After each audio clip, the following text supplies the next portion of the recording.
भाई ये क्या रिवेंज पॉलिटिक्स है, ये क्या तरीका है? రాహుల్ గాంధీ గారి ప్రధానమంత్రి, ఈ దేశ ప్రజలు రాహుల్ గాంధీ గారి ప్రధానమంత్రి చేసిన తర్వాత అప్పుడు ఈడీ, ఇన్కమ్ ట్యాక్స్, సిబిఐ వాళ్ళు ముఖం ఎక్కడ పెట్టుకుంటారు? అప్పుడు ఆదాన్ని కాపాడతారా వీళ్ళు? ఆదాన్ని గ్రూప్స్ని కాపాడతారా? ఒకవేళ రాహుల్ గాంధీ ప్రధానమంత్రి అయిన తర్వాత అట్లా చేస్తే? కానీ రాహుల్ जी का दिल मन वैसा नहीं रहता. राहुल गांधी जी का दिल ऐसा आदमी नहीं होता. मैं सवाल कर रहा हूं, मगर उनका दिल वैसा नहीं रहता. రాహుల్ గాంధీ మనసు అట్లా కాదు.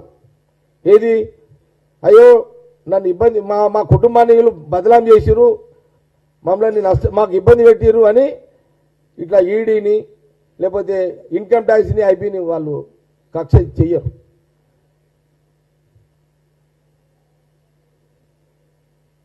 मैं इशारा कर रहा हूं बीजेपी गवर्नमेंट अदानी ग्रुप्स को, भाई एक दिन प्राइम मिनिस्टर राहुल जी बनेंगे, देश जनता बनाएंगे, मगर वहां अदानी एंड ग्रुप्स एंड जितने भी डिपार्टमेंट्स राहुल जी गांधी को फैमिली को हरासमेंट करने का कोशिश कर रहे हैं, आप उस दिन मुंह कहां छुपा लेंगे? अब ये भी सोचो.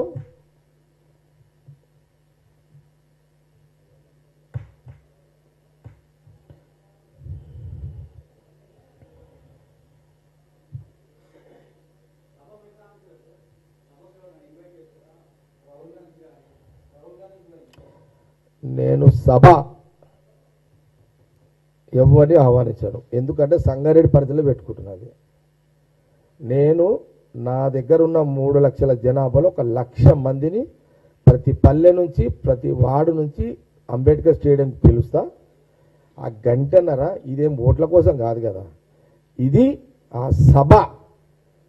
నాకు ఆ మహాత్మా గాంధీ నుంచి ఇప్పటిదాకా మీకు చెప్పిన చరిత్ర అంతా, ఆనాటి మహాత్మా గాంధీ, జవహర్లాల్ నెహ్రూ, మోతీలాల్ నెహ్రూ, ఇందిరాగాంధీ గారు, అట్లాగే రాజీవ్ గాంధీ గారు, సోనియా గాంధీ గారు, వాళ్ళ చెల్లెలు, ఇప్పుడు మా ముఖ్య నాయకుడు రాహుల్ గాంధీ గారు, వీళ్ళ యొక్క సాక్రిఫై గురించి ఆ సభల నా దగ్గర ఉన్న 3 లక్షల మంది 1 లక్ష మందిని గ్రౌండ్కి పిలిచి ఈ 1 లక్ష మందికి చెప్తే ఈ 1 లక్ష మంది పోయి 2 లక్షల మందికి చెప్తారు. ఇది సంగారెడ్డి పరిధిలో నేను పెట్టుకునే కార్యక్రమం.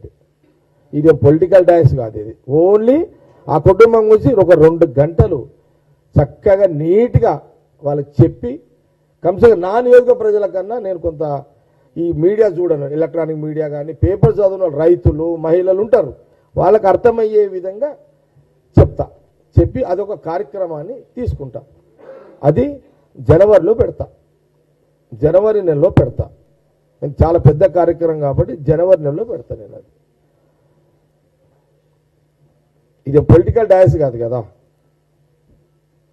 ఇక నేను వాళ్ళ చరిత్ర చెప్పడానికి నేను పెట్టిన సభ, దానికి రాహుల్ గాంధీ గారిని ఎట్లా పిలుస్తా? నేను వాళ్ళ చరిత్ర చెప్పడానికి సభ పెడుతున్నా కదా.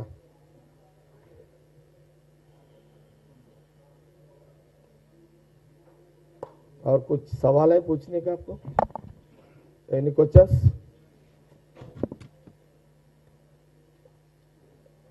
ఏమైనా అడిగేది ఉంటే అడగండి, క్లోజ్ చేసేస్తాయి. ఇక అది తీసి చెప్తున్నా కదా, సౌండ్ వస్తలేదు. అశోక్, మెస్సీ మ్యాచ్లో నువ్వెందుకు కనబడలేవని అడుగుతున్నారా మీరు? నేను తెలివి వచ్చిన కాంచి నేను క్రికెట్ ప్లేయర్ని. నేను చిన్నగా ఉన్న 10వ తరగతి నుంచి క్రికెట్ ఆడుతాను. నేను క్రికెట్లో మంచి స్పీడ్ బౌలర్ని, మంచి బౌలర్ని నేను నాకు మొదటి నుంచి క్రికెట్ అలవాటు ఉంది.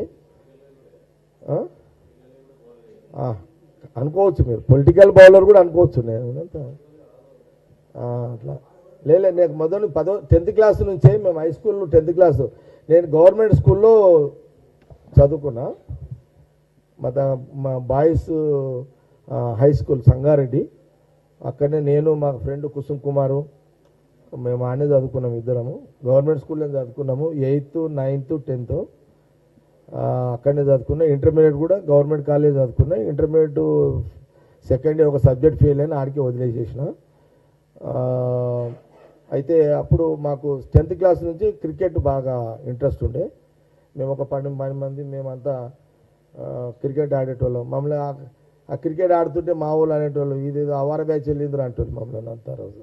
అంటే ఇక అట్లా ఉంటుండే అప్పుడు అంతా చదువుకునే పిల్లలంతా ఒక దిక్కు, చదవని వాళ్ళంతా మేము క్రికెట్ టీం చేసుకుని ఆడేటోళ్ళం అంట. అంటే ఇప్పుడు చదవని వాళ్ళు ఉండి అంటలేదు, అప్పుడు మాకు అట్లా ఉంటుండే, పిచ్చి ఉంటుండే. అది క్రికెట్ బాగా ఆడేటోని, మంచిగా స్పీడ్ బాల్ వేస్తా బాగా.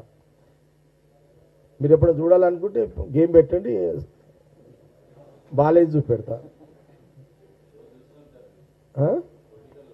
అదే చెప్తున్నా.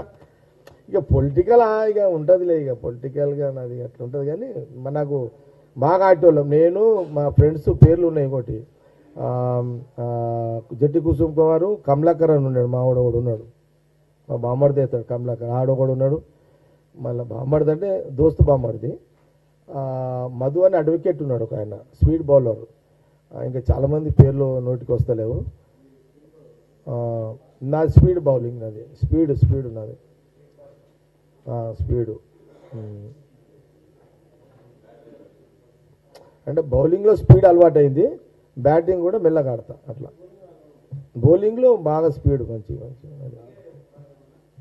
అంటే ఇప్పుడు ఎవరి గేమ్ వాళ్ళకి ఇంట్రెస్ట్ ఉంటుంది. రేవంత్ రెడ్డికి ఫుట్బాల్ ఇంట్రెస్ట్ పెట్టుకున్నాడు, తప్పేముంది? అది స్పోర్ట్స్ ఉండు తప్పు కాదు కదా. ఆయనకు ఫుట్బాల్ ఇంట్రెస్ట్ ఉంది, ఆ గేమ్ ఆయన ప్రాక్టీస్ ఉంది, అలవాటు ఉంది కదా. ఎవరి గేమ్ వాళ్ళు ఉంటే పోతారు, కానీ ఇక న్యాచురలే కదా, దాంట్లో ఏముండదు. దాంట్లో అది పెద్ద ఇష్యూ కాదు కదా. అట్లా